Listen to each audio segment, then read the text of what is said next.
जय हिंद दोस्तों, आप सभी का स्वागत है एक बार फिर से आपके अपने YouTube चैनल यूनिक ज्ञान में। आज हम बीए 5th सेमेस्टर का राजनीति विज्ञान पॉलिटिकल साइंस का चैप्टर फर्स्ट देखेंगे, जिसमें हम पढ़ेंगे लोक प्रशासन का अर्थ, प्रकृति, महत्व और उसके क्षेत्र। लोक प्रशासन का ये यूनिट फर्स्ट है, जिसमें हम पहला टॉपिक चैप्टर फर्स्ट के रूप में पढ़ा रहे हैं। जिसे सिलेबस ना पता हो तो सिलेबस वह जाकर चैनल पर देख सकता है। हमने पहले ही बताया हुआ है, पेपर फर्स्ट और पेपर सेकंड दोनों का सिलेबस बताया हुआ है। लेकिन हम आज लोक प्रशासन के अर्थ, प्रकृति और महत्व और क्षेत्र को सबसे पहले पढ़ेंगे। तो सबसे पहले क्या जानेंगे, लोक प्रशासन आखिर होता क्या है, उसका अर्थ क्या होता है। अगर आप चैनल पर नए हैं तो चैनल सब्सक्राइब कर लीजिए, क्योंकि पूरा सिलेबस आपको यहाँ पर कराया जाएगा हर एक सब्जेक्ट का।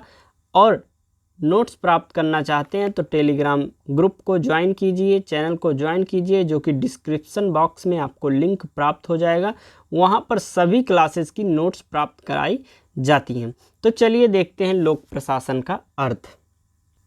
यूनिट फर्स्ट का हमारा पहला टॉपिक यह है कि एक विषय के रूप में लोक प्रशासन, अर्थ, आयाम और महत्व।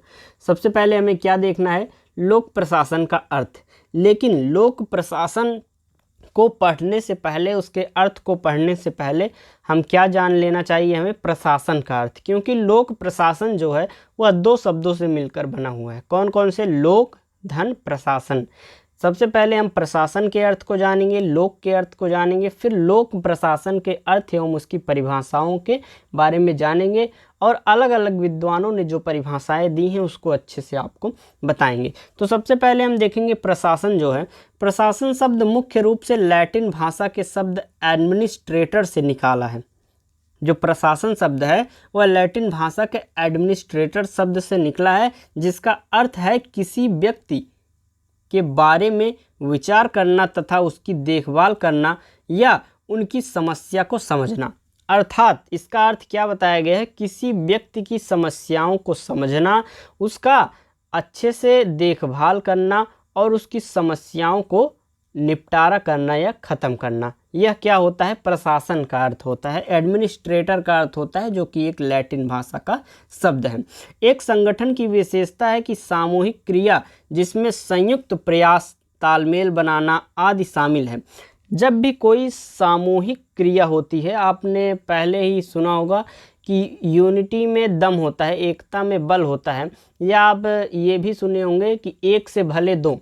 अर्थात जब कोई भी कार्य एक समूह करता है, वह जितना अच्छा कर पाता है एक अकेला व्यक्ति नहीं कर सकता है। जैसे प्रशासन को संभालना है, किसी राज्य को या किसी ग्राम को संभालना है, तो अलग अलग क्षेत्र के अलग अलग जो होते हैं अधिकारी होते हैं, अलग अलग चीज़ों को देखते हैं, उनका एक समूह होता है, तो वह उस रूप में कार्य करते हैं। यही कहा जा रहा है कि जो सामूहिक क्रिया है जिसमें संयुक्त प्रयास, तालमेल बनाना, ये सब तालमेल बनाकर कार्य करते हैं ताकि उद्देश्य लक्ष्य की प्राप्ति हो, जिसका व्यापक रूप संगठन शब्द से प्रतीत होता है। जब वो लोग मिलकर कार्य करते हैं तो उद्देश्य की प्राप्ति आसानी से हो जाती है। प्रशासन को हम अगर अच्छे से समझें तो अनुशासन के संदर्भ में यह क्या है, विद्यालय अध्ययन के रूप में, मतलब विद्यालय के अध्ययन में जो प्रशासन का कार्य करता है वह कौन करता है, अनुशासन करता है। आजीविका के संदर्भ में देखें प्रशासन क्या होता है, तो कार्य के विचार पर आधारित होता है। आगे हम देखेंगे, विशेषकर यह अध्ययन से सूचना वह तैयारी को शामिल करता है। अगर हम प्रक्रिया के संदर्भ में प्रशासन को देखें तो संस्था में होने वाली सभी उपक्रमों को जोड़ होना प्रसिद्ध जो होता है वही प्रशासन कहलाता है। अगर हम प्रशासन की अलग अलग विद्वानों के द्वारा दी गई परिभाषाओं को देखें तो E.N. ग्लैडन ने कहा है कि इनके अनुसार प्रशासन एक लंबा तथा अलंकार युक्त शब्द है। E.N. ग्लैडन क्या कहते हैं, जो प्रशासन है वह एक लंबा और अलंकार युक्त शब्द है, किंतु इसका अर्थ जो है वह बहुत सीधा साधा है। क्योंकि इसका अर्थ क्या होता है, लोगों की देखभाल करना तथा पारस्परिक संबंधों की व्यवस्था करना। E.N. ग्लैडन जी कहते हैं कि प्रशासन का सीधा साधा अर्थ होता है कि लोगों का देखभाल करना तथा पारस्परिक संबंधों की व्यवस्था करना। फेलिक्स एक निग्रो जी कहते हैं, इनके अनुसार प्रशासन किसी उद्देश्य की पूर्ति के लिए मनुष्य और पदार्थों का संगठन है। प्रशासन क्या है? मनुष्यों और पदार्थों का संगठन है, जो संगठन किस लिए बनाया जाता है? किसी एक उद्देश्य की पूर्ति के लिए संगठन बनाया जाता है।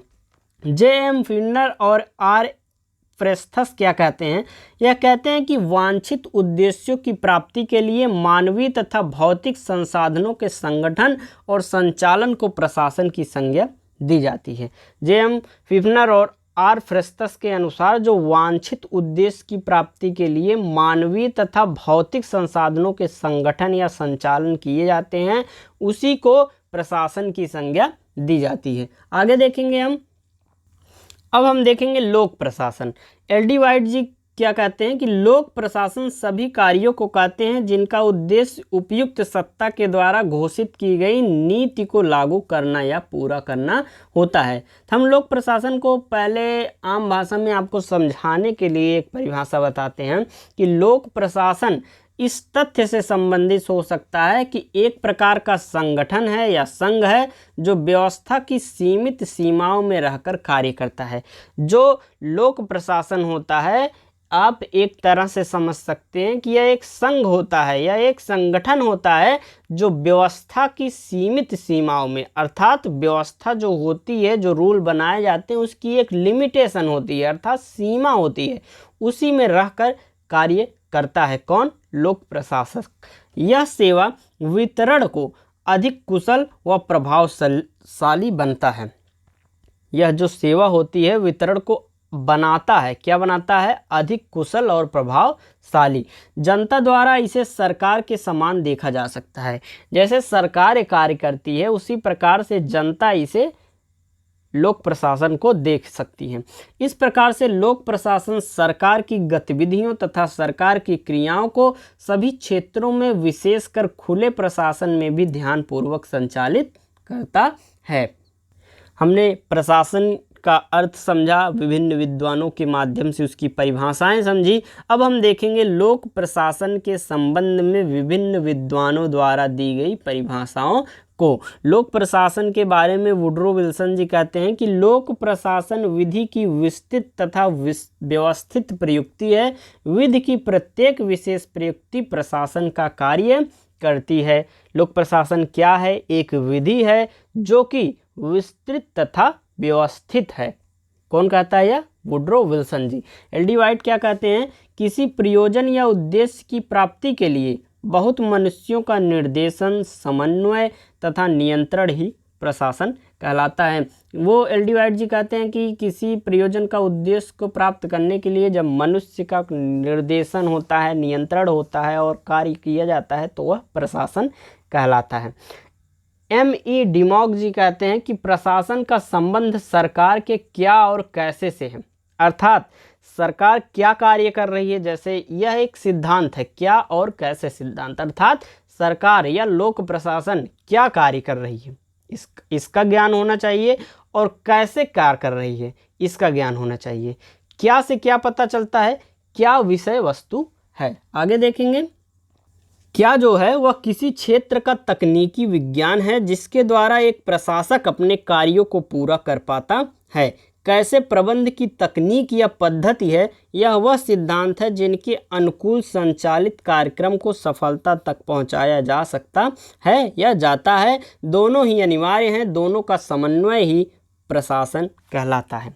अब हम देखेंगे विभिन्न विद्वानों के द्वारा जो परिभाषाएं दी गई हैं उससे हमें क्या बातें पता चलती हैं। परिभाषाएं जो हमने देखी उससे हमें यह पता चलता है कि एक अप्रतिबंधित संगठन में सामूहिक प्रयास हो।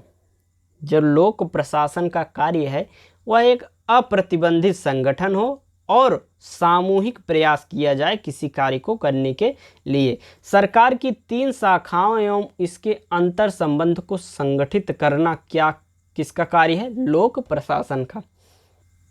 एक महत्वपूर्ण कार्य को योजना की खुली व्यवस्था और एक कारक के चक्र के अनुसार पूर्ण करना। और क्या है पता चला, यह निजी संगठन से काफ़ी अलग होता है। लोक प्रशासन जो होता है निजी संगठन से काफ़ी अलग होता है। आगे चलकर हमारे इस सिलेबस में टॉपिक भी है लोक प्रशासन और निजी प्रशासन में संबंध, तो उसको भी अच्छे से पढ़ेंगे, शायद वह चैप्टर 3 होगा। आगे हम देखेंगे यह विभिन्न निजी संस्थानों के साथ मजबूती से जुड़ा होता है। संक्षेप में लोक प्रशासन के बारे में हम जानें तो यह लोगों के हितों के लिए कार्य करता है। लोक प्रशासन किसके लिए कार्य करता है? लोगों के हितों के लिए कार्य करता है। यह सरकार की क्रियाओं का भाग है जो नीति क्रियान्वयन से संबंधित कार्य करते हैं। यह सरकार के 3 अंगों को सम्मिलित करता है। इस तथ्य के बावजूद कि यह सामान्य तौर पर अध्यक्षीय शाखा में यह स्थान परिवर्तित करेगा। जो लोक प्रशासन है वह सरकार के तीनों अंगों को एक सम्मिलित करता है। यह प्रशासकीय और प्रशासन के व्यक्तियों को क्षमता प्रदान करता है ताकि उत्तम जीवन का निर्माण किया जा सके। जो प्रशासन के व्यक्ति हैं उसको इतना क्षमता प्रदान करता है कि उत्तम जीवन का निर्माण किया जा सके जनता के लिए। यह निजी संगठन से भिन्न होता है, विशेषकर इसमें सामान्य रूप से जनता पर बल दिया जाता है। आगे देखें हम, शुरुआती दशकों में यह माना जाता था कि लोक प्रशासन का अर्थ है कि राज्य के प्रतिदिन के मामले, लेकिन इस रूढ़िवादी सोच में धीरे धीरे बदलाव आया और न्याय संगत शब्द लोक प्रशासन में सरकार के मुद्दों की ओर संकेत करता है। वर्तमान में सरकारी सहायक राज्य है जहां राज्य का विस्तार व्यापक रूप से होता है। जो यह लोक प्रशासन है वह सरकारी सहायक राज्य के रूप में कार्य करता है जहां राज्य का विस्तार व्यापक रूप से हो जाता है। हाल ही के वर्षों में राजनीतिक विज्ञापन के विषय में परिवर्तन देखने को मिले हैं। ये केवल समाज का विज्ञान नहीं, यह नीति विज्ञान भी है, जिसका अर्थ है कि राजनीतिक विज्ञान केवल राजनीतिक विज्ञान की ही बात नहीं करता, अपितु मानवीय समाज की राजनीति की भी बात करता है। जो यह नीति विज्ञान है वह सिर्फ राजनीतिक विज्ञान की बात नहीं करता, बल्कि वह मानवीय जो समाज है, समाज की भी राजनीति की बात करता है और यह नीतियों के लिए उचित व अर्थपूर्ण सामाजिक कार्य को भी प्रस्तावित करता है। अगर हम रॉल्स की बात करें तो जो रॉल्स हैं वह कहते हैं कि समता आवश्यक है। रॉल्स क्या कहते हैं कि लोगों में समता बहुत आवश्यक है। रॉल्स ने कहा है कि अधिकार व स्वतंत्रता सामंजस्य पर आधारित होते हैं। उन्होंने यह सलाह दी है कि इस प्रकार से वित्तीय व विभिन्न असंतुलनों को समायोजित किया जाए कि किसी को भी किसी प्रकार की असुविधा उत्पन्न ना हो। लोगों को समानता से की नज़र से देखा जाए और वित्तीय हो या किसी सुविधा की मामला हो उसमें असंतुलन न उत्पन्न किया जाए और सभी प्रकार की सुविधाएं समान रूप से लोगों को दी जाएं और कोई भी व्यवस्था हो वह देने में, लोगों को उत्पन्न कराने में कोई प्रकार की असुविधा न उत्पन्न हो। रॉल्स की यह योजना सरकार पर अधिक भार डालती है, विशेषकर नीति क्रियान्वयन के रूप में। रॉल्स की यह योजना एक उदार मत प्रणाली पर आधारित है। इन्होंने जो यह बताया हुआ है समता आवश्यक है और समान रूप से लोगों को व्यवस्था प्रदान करें, असंतुलित उत्पन्न ना हो, असंतुलितता उत्पन्न ना हो, तो यह किस पर आधारित है? उदार मत प्रणाली पर। अब हम देखेंगे लोक प्रशासन का महत्व क्या है। लोक प्रशासन के उदय ने सार्वजनिक कुशलता को मान्यता दी है, अर्थात सार्वजनिक दृष्टि से लोगों के अंदर जो कुशलता है उसको एक प्रकार से उसकी उदय के रूप में मान्यता दी है। नीति क्रियान्वयन के लिए सबसे महत्वपूर्ण लक्ष्य लोक प्रशासन को अधिक कुशल बनाना होता है। यह जो आप नोट्स देख रहे हैं आपको PDF प्राप्त हो जाती है टेलीग्राम पर, तो वहाँ पर चैनल ज्वाइन कीजिए, टेलीग्राम चैनल, जो कि लिंक आपको डिस्क्रिप्शन बॉक्स में मिल जाएगा। यहाँ पर आप पढ़ के एक बार रिवीजन कर लेंगे या नोट्स बनाने की आपकी इच्छा है तो वहाँ से आप नोट्स प्राप्त कर सकते हैं। अगला महत्व क्या है कि कुछ परिदृश्यों में लोक प्रशासन की उत्पादकता में वृद्धि और वास्तविक क्षेत्र में प्राथमिकता को असमान रूप से उद्घोषणा द्वारा व्यक्त किया गया है। विद्वानों का विचार हम देखें, प्रशासन सरकार की क्रियाओं का भाग है। प्रशासन जो है सरकार की क्रियाओं का भाग है और यह व्यक्तियों के जीवन को प्रभावित करता है। जो प्रशासन है वह व्यक्तियों को जीवन को प्रभावित करता है। किस प्रकार प्रभावित करता है?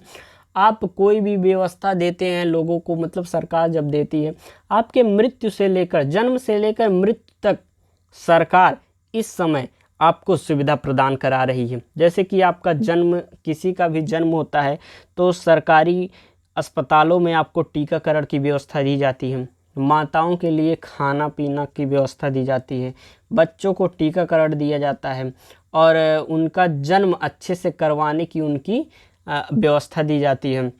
बड़े होते हैं, अनेक शिक्षा का आपको अधिकार दिया जाता है, आपकी शिक्षा की व्यवस्था की जाती है, फ्री में शिक्षा दी जाती है। बहुत सी व्यवस्थाएं आपके मृत्यु तक हर एक पड़ाव पर, आपके जन्म के हर एक पड़ाव पर आपको सरकारी व्यवस्था दी जाती है। इसी प्रकार हर एक कार्य जो होता है, जो प्रशासन द्वारा कार्य किया जाता है, इस प्रकार आप ध्यान दें तो आपके जीवन को वह प्रभावित करता है। प्रशासन मुख्यतः मानवीय कार्यान्वयन में प्रभावशाली होता है जब तक कि सामाजिक परिवर्तन में इसकी क्षमता न बढ़े, वह इसकी सामाजिक उथल पुथल का भार उठा सके। यदि हमारा विकास सही से ना हो तो फिर यह प्रशासनिक असफलता का परिणाम होता है। अगर हमारा किसी भी राज्य का अगर विकास नहीं होता है तो वह किसकी असफलता है? प्रशासन की। लोक प्रशासन का महत्व इस प्रकार से बताया जा सकता है कि एक सरकार अन्य अंगों के बावजूद भी अस्तित्व में रह सकती है, किंतु यह बिना अच्छे प्रशासन के कार्य नहीं कर सकती है।